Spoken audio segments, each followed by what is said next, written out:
Baik.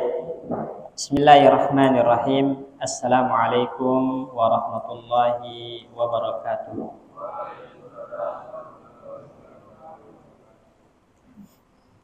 Alhamdulillah. Alhamdulillahilladzi bi ni'matihi tatimmus shalihat. Wassalatu wassalamu ala nabiyyina wa rasulina wa habibina Muhammadin wa ala alihi wa ashabihi wa man sara ala nahjihi ila yaumil qiyamah wa ba'du. Rabbana 'allimna ma yanfa'una wanfa'na bima 'allamtana wa zidna ilma. Subhanaka la ilma lana illa ma 'allamtana innaka antal alimul hakim. Rabbi shrah li sadri wa yassir li amri wahlul 'uqdatam min lisani yafqahu qawli. Jamaah kaum muslimin, ikhwani wa akhwati rahimani wa rahimakumullah. Semoga Allah Subhanahu wa taala senantiasa mencurahkan hidayah, taufik, rahmat dan keberkahan usia serta waktu kepada kita semua.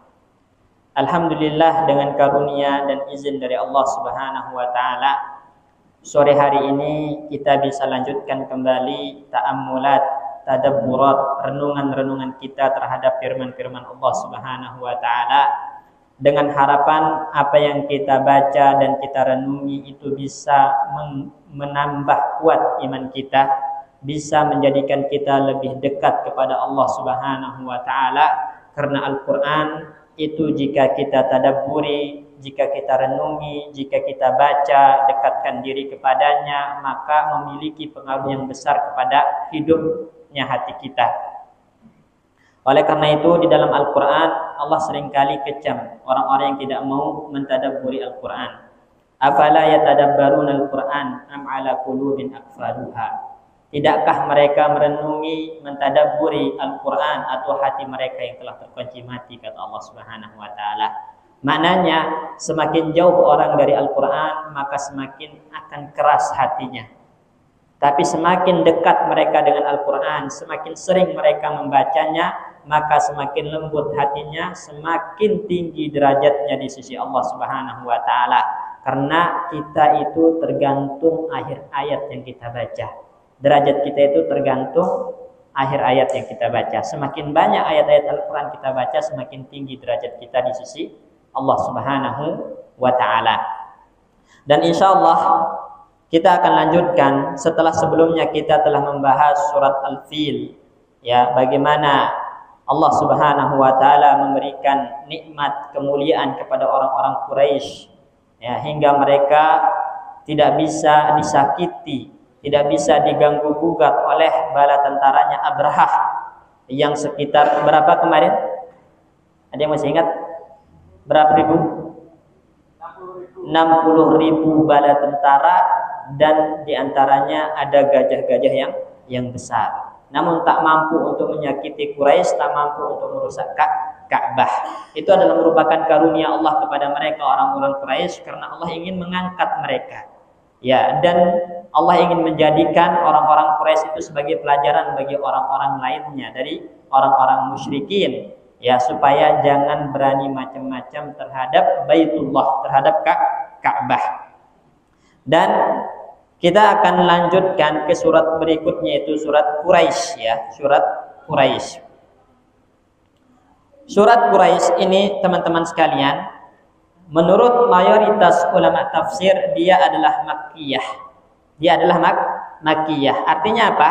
Turun sebelum baginda Nabi Muhammad SAW hijrah ke kota Madinah. Karena Al-Quran itu suratnya terbagi jadi dua. Pertama Makkiyah, kedua Madaniyah. Perbedaannya apa?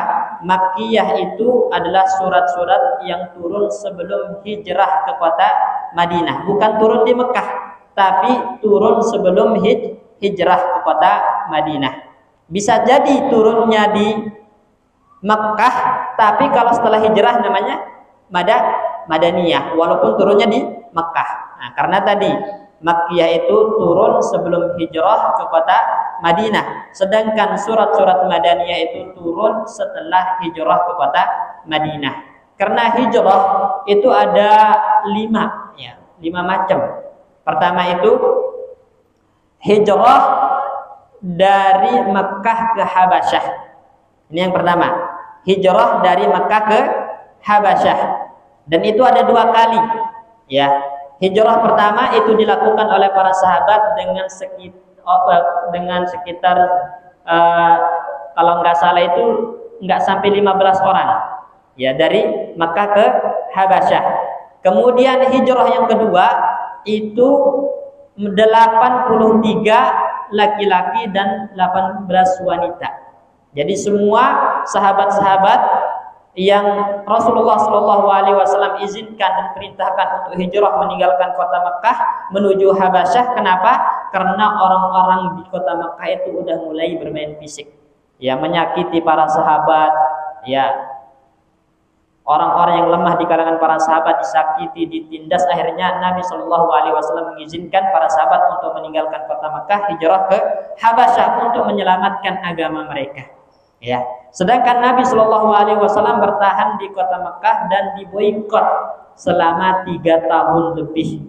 Ya, Banu Hashim, Banu Abdul Muttalib diboikot sehingga mereka masuk ke pelosok dan mereka tidak boleh diajak berbicara, tidak boleh diajak berjual beli, ditekan secara ekonomi. Akhirnya banyak di antara mereka kelaparan sampai harus makan dedaunan. Ya, ini menunjukkan permusuhan orang-orang Quraisy kepada Nabi itu bukan permusuhan tentang kekuasaan, harta dan semacamnya, tapi permusuhan karena agama. Karena agama, ya. Itu hijrah yang pertama. Kemudian hijrah yang kedua itu adalah hijrah Nabi ke Thaif. Ya, hijrah Nabi ke Thaif. Kenapa Nabi hijrah ke Thaif? Karena tadi setelah selesai, ya, boikot orang-orang Quraisy karena Allah Subhanahu wa taala menghancurkan nota kesepakatan mereka. Jadi orang-orang Quraisy dan kabilah-kabilah yang lainnya menulis kesepakatan tidak boleh mengajak Bani Hashim, Bani Abdul Muttalib, keluarga-keluarganya Nabi untuk berbicara, untuk berjual beli, ditekan secara ekonomi. Semua mereka catat dalam nota kesepakatan dan itu ditaruh di dalam Ka'bah. Allah Subhanahu wa taala kirimkan Aradah itu rayap, ya, untuk memakan tadi surat perjanjian itu cuma disisakan nama Allah saja yang enggak dimakan oleh rayap. Ya. Dan Nabi SAW sampaikan dulu kepada pamannya Abu Thalib, ya ammi, tadi Jibril datang, wahai pamanku Jibril datang kepadaku dan menceritakan sesungguhnya nota kesepakatan orang-orang Quraisy itu udah laku, udah hancur dimakan rayap. Cuman disisakan nama Allah Subhanahu wa taala. Akhirnya Abu Thalib keluar dan berteriak, ya ma'syarul Quraisy, wahai orang-orang Quraisy, katanya, boikot antum yang zalim ini sekarang udah batal karena nota kesepakatan kalian udah rusak dimakan rayap. Akhirnya mereka memeriksanya dan ternyata benar. Ya, nota kesepakatan itu udah hancur, cuman tinggal nama Allah yang tidak disentuh oleh rayap, dan itu membuat jengkel orang-orang Quraisy. Kalau tadi seandainya apa yang dikatakan Abu Thalib itu enggak benar, itu bisa jadi alasan, wah, dusta Muhammad.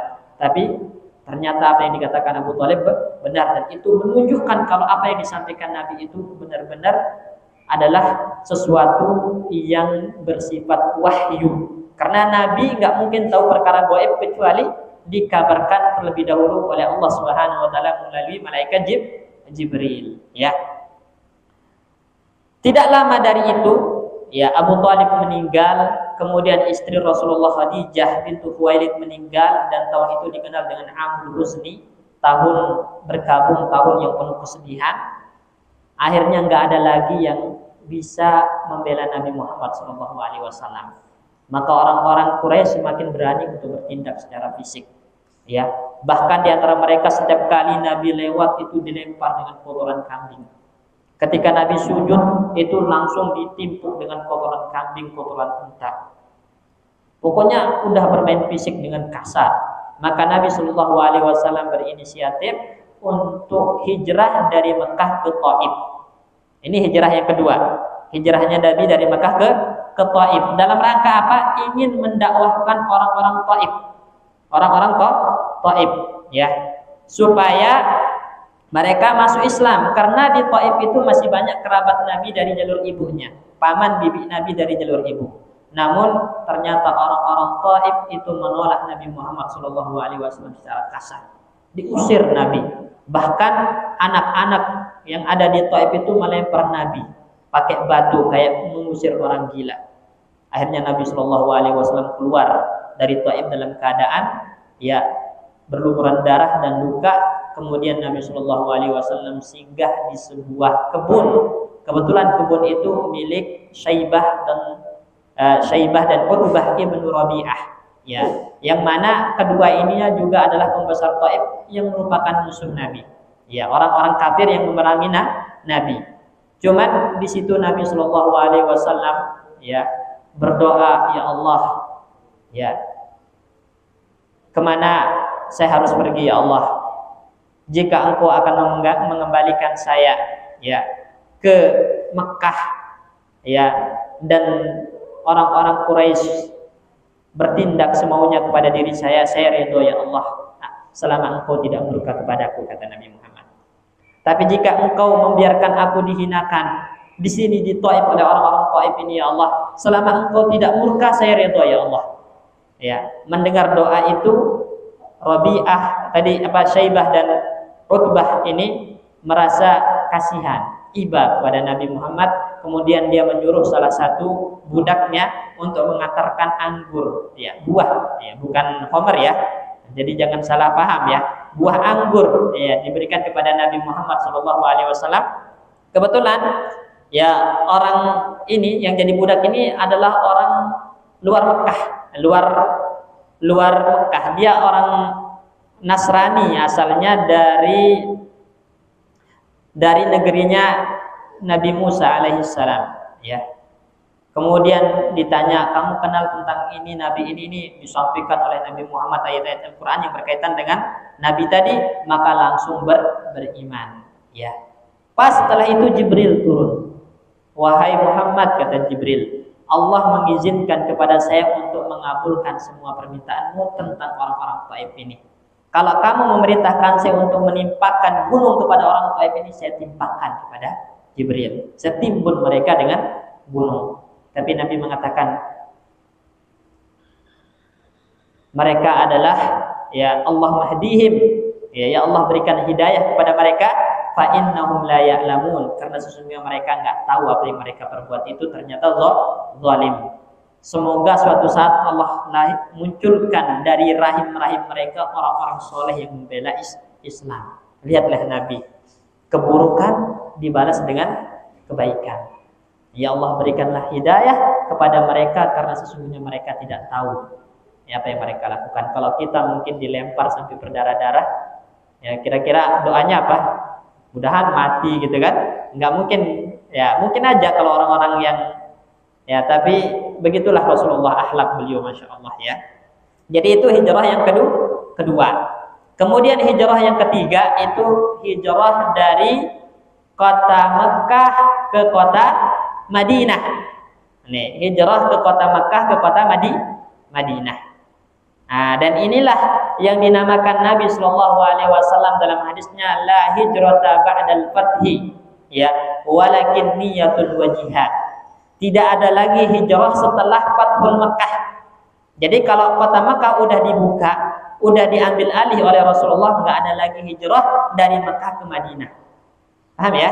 Nah, itu hijrah terakhir yang sifatnya perpindahan fisik dari satu daerah ke daerah lain dalam rangka untuk menyelamatkan agama.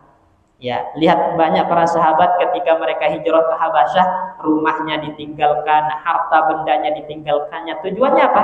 Supaya leluasa beribadah kepada Allah, menyelamatkan agama mereka. Tapi kita sekarang meninggalkan agama, hijrah mengejar dunia. Kebanyakan orang seperti ini sekarang. Kalau zaman sahabat dulu meninggalkan dunia, rumah, hartanya, hijrah untuk menyelamatkan agamanya supaya leluasa beribadah kepada Allah tanpa ada tekanan.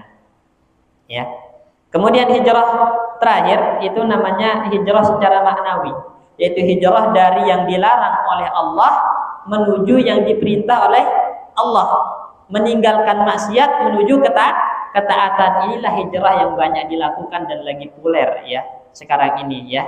Itu maksudnya hijrah dari yang buruk menuju yang lebih baik. Dan ini masih ada terus menerus sampai akhir zaman ya. Nah, hijrah yang jadi patokan tentang ayat Makkiyah dan Madaniyah itu tadi hijrah dari Mekah ke Madinah. Kalau sebelum hijrah maka namanya Makkiyah, kalau setelah hijrah namanya Madaniyah. Dan ayat atau surat Quraisy ini termasuk Makkiyah dengan pendapat mayoritas ahli tafsir ya. Kemudian sebagian lagi mengatakan dia Madaniyah. Tapi yang maksur, yang dinukilkan dari sahabat Abdullah bin Abbas radhiyallahu anhuma bahwasannya surat Quraisy ini termasuk Makkiyah. Ini jadi diingat dia Makkiyah. Kemudian surat Quraisy ini adalah surat yang turun dalam urutan ke-29. Jadi dari semua ayat surat-surat Al-Quran yang turun itu, maka surat Quraisy urutannya turun adalah ke-29 ya. Dan dia turun itu setelah surat At-Tin, sebelum surat Al-Qari'ah ya. Setelah surat At-Tin, sebelum surat Al-Qari'ah. Tujuan dari surat Quraisy ini sebenarnya adalah untuk mengingatkan penduduk Mekah, untuk mengingatkan penduduk Mekah tentang nikmat dan karunia Allah kepada mereka. Ya, terutama surat Quraisy ini berhubungan dengan surat Al-Fil yang sebelumnya. Ya, di antara nikmat Allah kepada orang-orang Quraisy pada surat Al-Fil itu apa kemarin? Allah ya selamatkan mereka dari Abrahah dan bala tentaranya.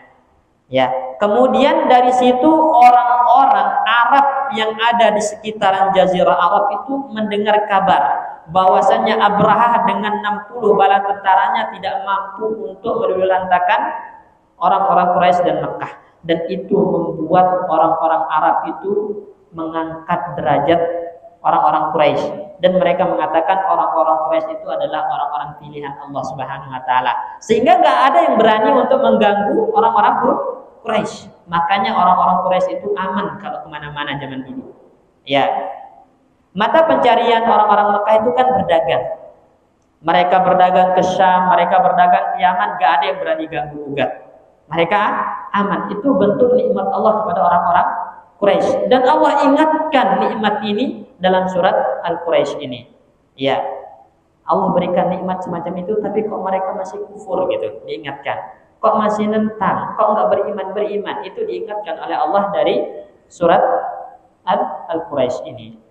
Kita baca Bismillahirrahmanirrahim ya, dengan menyebut nama Allah Subhanahu wa taala yang Maha Penyayang lagi Maha Pengasih. Nah, ini sering kita sampaikan, bismillah itu ayat tersendiri yang tidak masuk pada surat Al-Qur'an kecuali di surat apa? Taubah ya, surat At-Taubah atau Al-Bara'ah.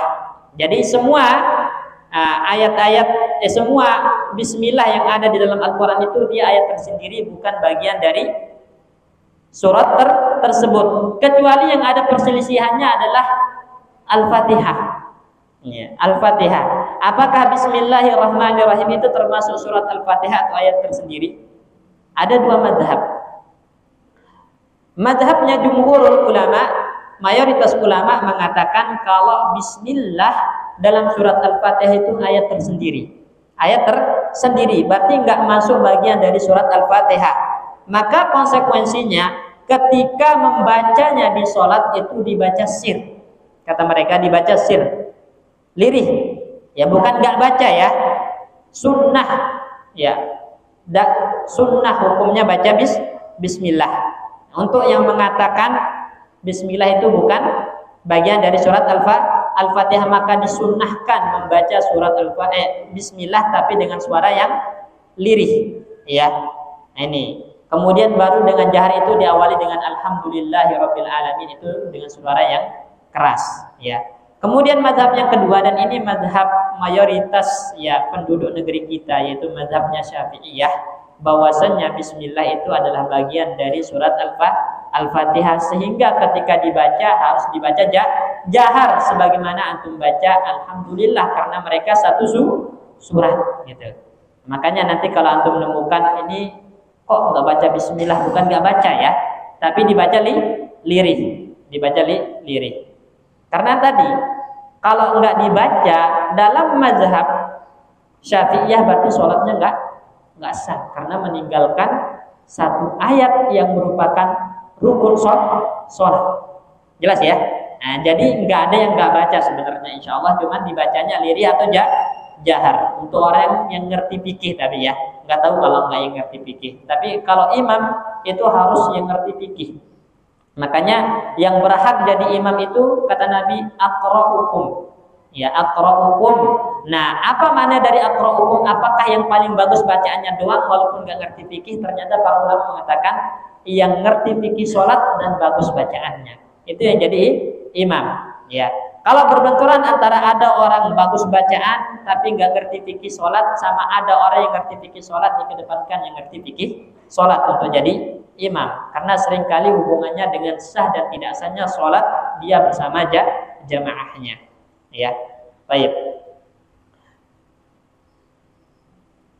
Kemudian Allah Subhanahu wa taala berfirman pada ayat pertama, liila fi Quraisyin, ya, liila fi Quraisyin. Nah, liilafi ini maknanya adalah Allah Subhanahu wa taala menjadikan orang-orang Quraisy itu nyaman, tenang. Itu. Nah, jadi Quraisy itu objek yang dijadikan nyaman dan tenang kehidupannya oleh siapa? Allah Subhanahu wa taala, ya. Oleh Allah Subhanahu wa taala. Makanya di dalam ayat yang lain Allah berfirman, "Wadhkuru ni'matallahi 'alaikum id kuntum a'daan fa'alafa baina qulubikum fa asbahtum bi ni'matihi ikhwana." Ingatlah nikmat-nikmat Allah kepada kalian tatkala kalian itu satu sama lain bermusuhan, saling membenci, terjadi perperangan, pertumpahan darah, dan ini realita yang ada di zaman itu, ya. Orang yang namanya kabilah-kabilah Arab itu kalau tersinggung sedikit langsung main senjata. Dulu langsung perang, ya, bermusuhan satu sama lain. Tapi Allah jadikan orang-orang Quraisy itu aman. Karena tadi semenjak kejadian tragedi tentara bergajah, nggak ada yang berani nyerang orang-orang Quraisy. Aman. Makanya fa'allafa baina qulubikum fa asbahtum bi ni'matihi ihwana. Allah jadikan hati-hati kalian itu nyaman satu sama lain, tentram satu sama lain, tidak ingin saling mengganggu, sehingga kalian menjadi ibarat orang-orang yang bersaudara, ya, saling melindungi satu sama lain. Orang Quraisy itu dilindungi, nggak ada yang berani mengganggu gugatnya. Jadi demi kenyamanan, demi ketenangan orang-orang Quraisy yang Allah berikan kepada mereka, Allah ingatkan kembali di ayat pertama ini. Nah, Quraisy itu sendiri, ya, sebenarnya adalah nama dari kakek Nabi Muhammad SAW yang nama aslinya itu adalah Quraisy, ya. Nama Quraisy itu nama dari kakek Nabi, dia keturunan Nadhr ibnu Kinanah, ibnu Huzaimah, ibnu Mudrika, ibnu Ilyas, ya. Jadi itu, jadi kalau kita lihat maka dia itu anaknya Nadhr dinamakan dengan Quraisy, ya. Dan dia kakek Nabi yang urutannya ke-13, jamaah sekalian, teman-teman sekalian. Jadi, ya, Muhammad ibnu Abdullah, ibnu Abdul Muttalib, ya, ibnu Hashim, dan seterusnya, ketemu nanti Quraisy. Nah, Quraisy itu urutannya ke-13, kakek Nabi yang ke-13. Dari sinilah diambil nama suku Quraisy. Jadi suku Quraisy itu diambil dari mana? Dari nama kakek Nabi Shallallahu Alaihi Wasallam yang ke-13. Nah, kenapa dinamakan Quraisy? Ya, kenapa dinamakan Quraisy? Karena mereka itu bersatu setelah tercerai-berai. Ya, jadi Quraisy itu artinya al-ijtima' ba'da tafarruq, menyatu setelah mereka tercerai-berai. Ya, awalnya begini, mereka itu kan pekerjaannya adalah berdagang, ada yang ke Syam, ada yang ke Yaman, ada yang ke Son'a dan seterusnya. Itu kan terpencar. Nabi mereka akan balik lagi ke satu tempat. Itu tempat tinggal mereka. Nah, maka dinamakanlah mereka suku Quraisy. Mereka itu berkumpul kembali di satu tempat setelah terpencar atau tercerai-berai. Nah, ini.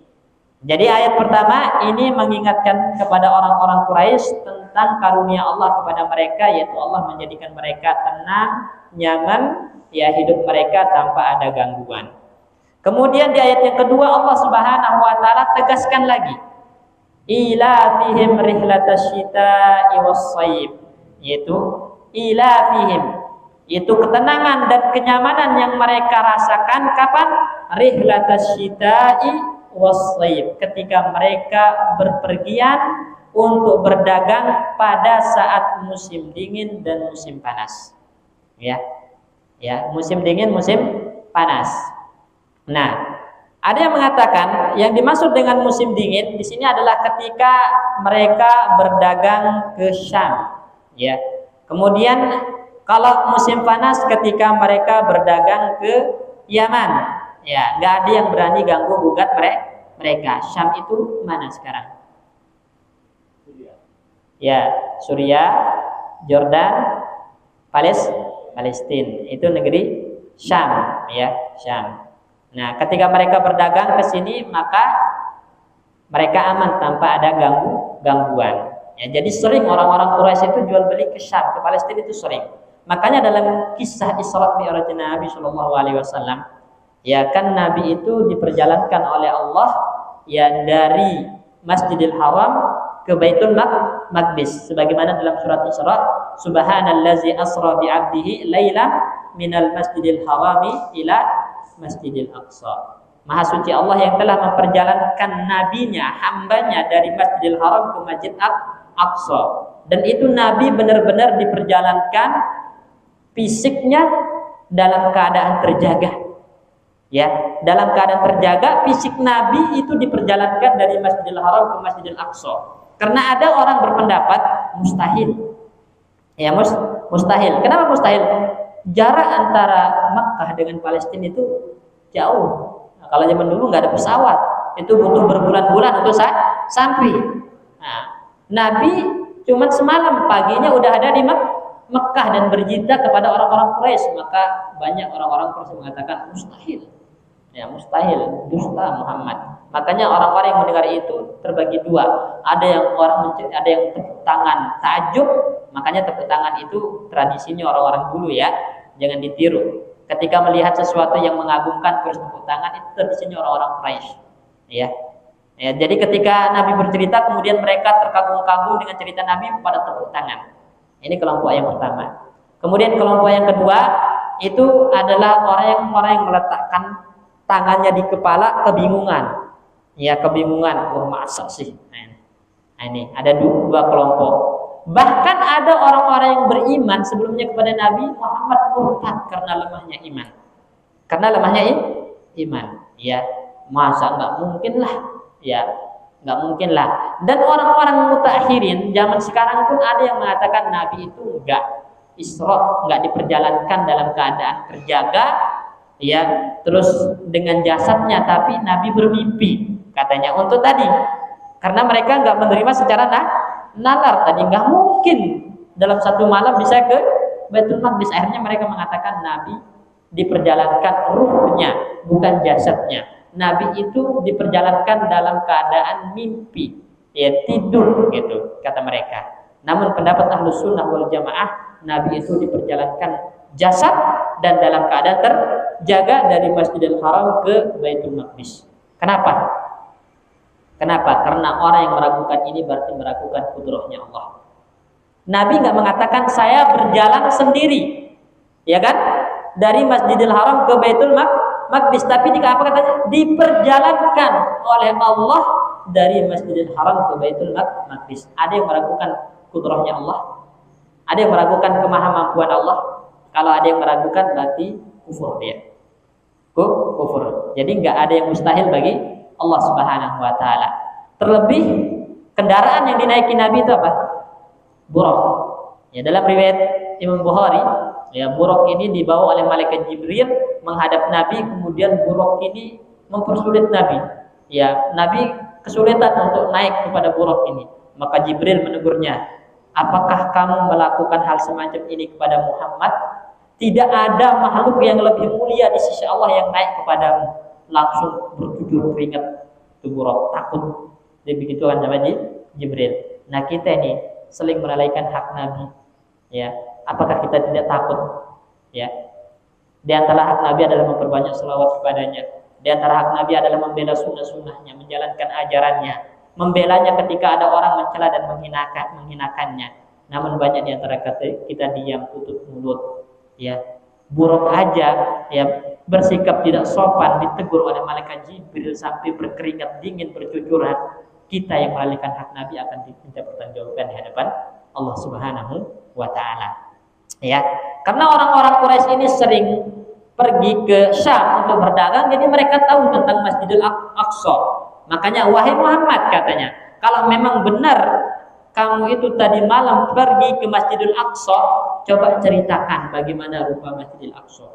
Ya, akhirnya Nabi ceritakan, sempat Nabi ada lupa, kemudian Allah memperlihatkan kepada Nabi Muhammad Masjidil Aqsa di depannya, seakan-akan lagi berada di sana, sehingga Nabi mampu menceritakannya secara mendetail. Dan akhirnya yang terkagum-kagum dengan cerita Nabi, ada yang beriman, yang nggak percaya ada yang tetap ingkar, bahkan yang asalnya beriman ada juga yang murtad. Sebelum Nabi menceritakan tentang bagaimana detailnya Masjidil Aqsa, ada satu yang langsung membenarkan tanpa meragukan sedikit pun. Siapa itu? Abu Bakar As-Siddiq. Makanya dapat gelar As-Siddiq. Ya. Nah, jadi pelajarannya di sini apa? Orang-orang Quraisy itu sering ke Syam berdagang sehingga tahu sifat dari Masjidil Aqsa. Ketika mereka diceritakan bagaimana rupa Masjidil Aqsa, maka ada yang beriman. Makanya al-ilmu bidayatul taufik, teman-teman.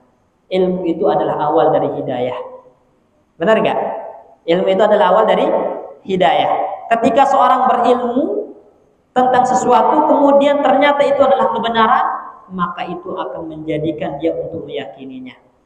Seperti orang-orang Quraisy tadi yang awalnya udah tahu tentang sifat Masjid Aqsa, Baitul Maqdis, ketika diceritakan oleh Nabi Muhammad ulang, karena mereka tahu Nabi Muhammad itu nggak pernah meninggalkan Mekah, ya, pernah pergi ke Syam pun nggak sampai Palestina, ya kan? Jadi nggak akan pernah melihat Masjidil Aqsa. Nah, ketika Nabi menceritakan seakan-akan Nabi melihatnya, ya akhirnya mereka beriman. Nggak mungkin Muhammad itu dusta. Soalnya dia nggak pernah ke sana. Kalau memang dia nggak pernah ke sana gitu kan, nggak mungkin bisa menceritakannya. Akhirnya, berarti dia benar-benar diperjalankan oleh Allah yang malam ini dari Masjidil Haram ke Baitul Maqdis. Ya. Jadi ketika mereka orang-orang Quraisy ini ya berdagang ke Syam maupun ke Yaman pada musim dingin ataupun musim panas, mereka itu aman, tenang, tanpa ada yang mengganggu, tidak pernah ada diserang. Biasanya jalan yang dilalui oleh pedagang itu penuh dengan, kalau bahasa kita itu begal ya sekarang, ya penuh dengan perampok. Nah, tapi mereka nggak ada yang berani ganggu. Itu salah satu karunia Allah kepada orang-orang Quraisy. Itu diingatkan di sini, li'ila fi Quraisy ila fihim rihlatasyita'i was-sayf. Ada yang mengatakan was-sayf ini adalah ketika rihlatasyita itu adalah ketika mereka berdagang ke Syam atau ke Yaman, tapi sayf itu adalah ketika orang-orang Arab dari kabilah yang lain dari luar Mekah berdatangan berbondong-bondong ke Mekah untuk berhaji. Ya, berhaji. Jadi merekalah tuan rumahnya orang-orang Quraisy. Ya, mereka didatangi. Itu menunjukkan kalau mereka adalah orang-orang yang dimuliakan tempatnya oleh orang-orang Arab sekitarnya. Bahkan sampai sekarang pun kita datang berhaji ke Baitullah yang ada di Mekah yang awalnya merupakan kediaman orang-orang Quraisy. Jadi itu adalah kemuliaan karunia Allah kepada mereka. Ya. Ya, di antara bentuk karunia Allah kepada orang-orang Quraisy itu, jemaah sekalian, teman-teman sekalian, kiamat nggak akan tegak ya kalau masih ada keturunan Quraisy. Ya, kiamat itu nggak akan tegak selama masih ada keturunan Quraisy. Ini salah satu dalam riwayat disebutkan, ya. Dan di antara bentuk tanda-tanda asratus saah, tanda-tanda hari kiamat itu, ya, adalah ketika keturunan Quraisy udah nggak ada, ya, nggak ada, maksudnya nggak banyak, tinggal sedikit aja, maka berarti kiamat udah dekat. Selama keturunan Quraisy masih banyak, berarti kiamat nggak akan tegak. Ini menunjukkan Allah memuliakan orang-orang Quraisy. Ini, ya, karena orang-orang Quraisy itu adalah, ya, suku atau kabilahnya Nabi Muhammad SAW. Kemudian setelah Allah ingatkan kepada orang-orang Quraisy bagaimana nikmat Allah, karunia Allah kepada mereka, Allah perintahkan, "Falyabudu rabb hadzal bait." Falyabudu rabb hadzal bait. Maka hendaklah mereka orang-orang Quraisy ini beribadah kepada Allah Subhanahu wa taala, Rabb dari al-bait ini. Al-bait itu apa? Baitullah, Ka'bah. Rabbul Ka'bah itu siapa? Allah Subhanahu wa taala. Maka hendaklah orang-orang Quraisy ini beribadah kepada Allah yang memiliki, Allah yang merupakan Rabbul Ka'bah. Ya, Rabbul Ka'bah. Bukan kepada berhala-berhala yang mereka pajang di sekitaran Ka'bah. Allah ingatkan, kalau memang kalian sadar, ya, Allah yang memberikan nikmat kepada kalian berupa kenyamanan, ketenangan, maka beribadahlah kepada Allah yang memberikan hal itu, bukan kepada berhala-berhala, patung-patung yang kalian letakkan di sekitar Ka'bah. Ya, karena mereka sadar, teman-teman sekalian, orang-orang Quraisy itu sadar, kalau antum tanya siapa yang memberikan rezeki, mereka menjawab Allah. Ya, siapa yang menciptakan kalian, mereka akan menjawab Allah. Siapa yang menghidupkan dan mematikan kalian, mereka akan jawab Allah. Tapi anehnya mereka beribadah kepada selain Allah. Maka Allah ingatkan kembali, "Falyabudu rabb hadzal bait." Hendaklah mereka beribadah kepada Allah, Rabb al-bait ini. Masih ingat enggak bagaimana Abu Thalib ketika berhadapan dengan Abraha pada surat Al-Fil kemarin? Ya, ketika Abu Thalib datang kepada Abraha untuk menuntut 200 untanya, apa kata Abraha? "Saya itu sebenarnya menghormati Anda, wahai Abu Thalib. Ya. Tapi sekarang saya datang ke daerah Anda, ke tempat Anda untuk menghancurkan, ya, tempat tinggal Anda dengan 60.000 bala tentara. Kok Anda cuma minta 200 unta Anda dikembalikan? Ya. Apakah nggak punya girah, nggak punya rasa cemburu, nggak punya rasa cemburu untuk membela, gitu kan? Daerah, membela masyarakat, membela rakyatmu, kok malah minta 200 unta dibalikkan?" Apa kata Abu Thalib? "Ana rabbul ibl." Saya itu pemilik unta. "Wal Ka'batu lahu rabbun yahmiha." Sedangkan Ka'bah punya Rabb, punya Tuhan yang menjaganya. Artinya Abu Thalib tahu Allah itu akan menjaga Ka'bah. Tapi orang-orang Quraisy beribadahnya kepada siapa? Kepada asnam, berhala-berhala. Maka Allah ingatkan, "Falyabudu rabb hadzal bait." Hendaklah mereka beribadah kepada Allah yang merupakan Rabb dari Ka'bah, dari Baitullah ini, dari Masjidil Haram, ya. Nah, alladzi at'amahum min ju'in wa amanahum min khauf. Ya. Allah Subhanahu wa taala yang memberikan makan dan minum kepada mereka orang-orang Quraisy sehingga enggak ada orang-orang Quraisy itu kelaparan. Enggak ada. Kemudian Allah berikan keamanan kepada orang-orang Quraisy sehingga enggak ada orang-orang Quraisy ketakutan. Kemanapun mereka pergi enggak ada yang namanya orang-orang Quraisy ketakutan. Tadi dari awal Allah sudah menunjukkan bagaimana kemahakuasaan Allah terhadap Abraha yang berusaha untuk menyakiti kediaman orang-orang Quraisy, menghancurkan Ka'bah. Maka semenjak itu nggak ada yang berani mengganggu-gugat Quraisy. Sebagian para ulama mengatakan, ya, keamanan ini terwujud karena doanya Nabi Ibrahim alaihissalam. Ya, tatkala Nabi Ibrahim mengatakan, "Rabbi ja'al hadzal balada amina." Ya Allah, jadikan negeri ini, maksudnya Ka'bah, Mekah dan sekitarnya, aminan, aman. Ya, makanya mereka aman dari gangguan siapapun. Ya. Kemudian Allah yang memberikan makan kepada mereka sehingga mereka tidak pernah kelaparan orang-orang Quraisy kecuali tadi karena ulah tangan mereka, yaitu ketika mereka memboikot Banu Hashim, Banu Abdul Muthalib, baru sebagian di antara mereka kelaparan, yaitu Banu Hashim, Banu Muthalib, sampai harus makan dedaunan.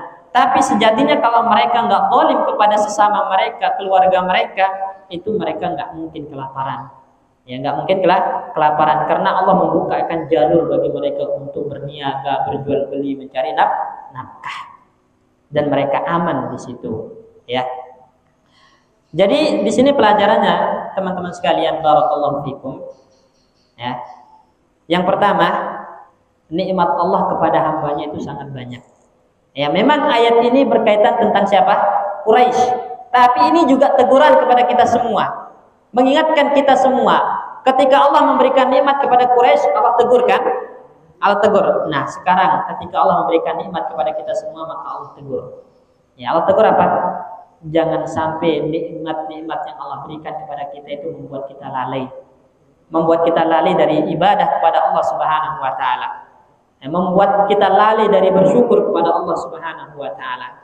Karena setan itu, ya, salah satu misinya itu adalah menjadikan kita itu orang-orang yang sedikit bersyukur kepada Allah. Ya, sedikit bersyukur kepada Allah, ya. Makanya sumpahnya, ya Allah, saya akan menjadikan mereka adalah orang-orang yang sedikit bersyukur kepadamu. Itu kata iblis. Itu sumpah iblis, ya. Makanya Allah ingatkan, la in syakartum la azidannakum wa la in kafartum inna azabi lasyadid. Jika kalian bersyukur kepadaku atas karunia dan nikmatku, maka aku akan tambahkan karunia dan nikmat tersebut. Tapi sebaliknya, jika kalian kufur nikmat, tidak pernah bersyukur kepada Allah, inna azabi lasyadid, sesungguhnya azabku amat pedih, kata Allah Subhanahu wa taala. Kemudian yang kedua, ya, Allah Subhanahu wa taala ingatkan kita dalam Al-Qur'an, ya, wa in ta'uddu ni'matallahi la tuhsuha. Kalau kalian menghitung nikmat Allah itu, kalian enggak akan bisa menghitungnya. Siapa yang bisa menghitung nikmat Allah yang diberikan kepada kita? Sepintar apapun antum matematikanya, ditambah lagi dengan menggunakan alat hitung tercanggih yang terciptakan, mampu enggak antum menghitung nikmat Allah kepada kita semua? Enggak. Tapi Allah katakan, innal insana la zalumun kafar. Namun kebanyakan manusia itu zalim dan kufur nikmat. Padahal Allah katakan, kalau kalian hitung nikmat Allah kepada kalian, kalian gak akan mampu hitung. Tapi kebanyakan manusia itu zalim, mengingkari dan tidak bersyukur kepada Allah Subhanahu wa taala. Allah katakan, falyanzuril insanu ila ta'amih. Coba manusia itu lihat kepada makanan yang mereka makan. Ya. Itu siapa yang berikan? Allah. Ya, antum memang usaha. Tapi kalau Allah enggak takdirkan antum dapat apa-apa, kira-kira dapat enggak? Enggak. Maka itu Allah yang memberikan karunia-Nya. Disuruh lihat, disuruh renungi agar kita bersyukur. Kebanyakan di antara kita kurang syukur. Nah, syukur itu bukan hanya dengan lisan, alhamdulillah, enggak. Tapi syukur itu dengan 3 hal. Pertama dengan lisan. Kita mengatakan alhamdulillah. Ya, alhamdulillah. Ya. Kemudian yang kedua dengan hati. Hati itu apa artinya? Meyakini semua yang kita dapat itu karunia Allah. Ya, karunia Allah. Karena banyak orang-orang yang merasa ini hasil usaha saya, ini hasil keringat saya, Allah nggak punya andil di sini, ya kan? Ini orang banyak seperti ini. Artinya dia tidak mengakui itu karunia dari Allah, maka dia tidak dikatakan bersyukur. Jadi lisan mengucapkan alhamdulillah, hati meyakini kalau semua yang kita dapat dari nikmat-nikmat tadi adalah karunia pemberian Allah Subhanahu wa taala. Kalau bukan Allah menghendakinya, maka kita tidak akan dapat apapun dari nikmat tersebut. Kemudian yang ketiga, dengan anggota badan. Dengan anggota badan. Maksudnya apa? Nikmat yang Allah berikan kepada kita itu digunakan untuk ketaatan. Ya, jadi anggota badan ini semakin beribadah dengan nikmat tersebut. Ya, dapat rezeki gaji sebulan 10 juta, ya, tapi digunakan untuk hal yang melalaikan, hal yang sifatnya maksiat dan durhaka. Walaupun lisannya mengatakan alhamdulillah, ya rezeki anak soleh ini, dapat gaji 10 juta, tapi duitnya dipakai buat hal-hal yang sifatnya maksiat, yang tidak ada unsur ketaatan sedikit pun, melalaikan dari Allah. Bersyukur enggak? Enggak. Ini enggak termasuk bersyukur, karena bersyukur itu harus dengan 3 hal tadi. Ya. Dengan hati, dengan lisan, dengan anggota badan. Semakin kita diberikan nikmat, semakin syukur anggota badan kita kepada Allah. Lihatlah Nabi Muhammad. Ya, ketika Nabi Muhammad SAW sholat malam sampai bengkak kakinya. Kemudian Aisyah mengatakan, ya Rasulullah, kok Anda sholat begitu kerasnya gitu kan? Begitu kuatnya sampai harus luka ya kaki Anda. Bukankah Anda adalah orang yang telah diampuni dosanya, baik yang telah berlalu maupun yang belum datang? Apa kata Nabi? Afala aku abdan syakura. Tidakkah aku menjadi hamba yang bersyukur kepada Allah? Jadi semakin banyak nikmat, semakin kuat ibadah. Itulah rasa syukur anggota badan kita kepada Allah Subhanahu wa taala. Belum azan. Udah ya. Nah, nanti kita lanjutkan insyaallah pelajaran selanjutnya dari surat Quraisy ini ya, karena udah azan. Barakallahu fikum. Kita tutup dengan doa kafaratul majlis. Assalamualaikum warahmatullahi wabarakatuh.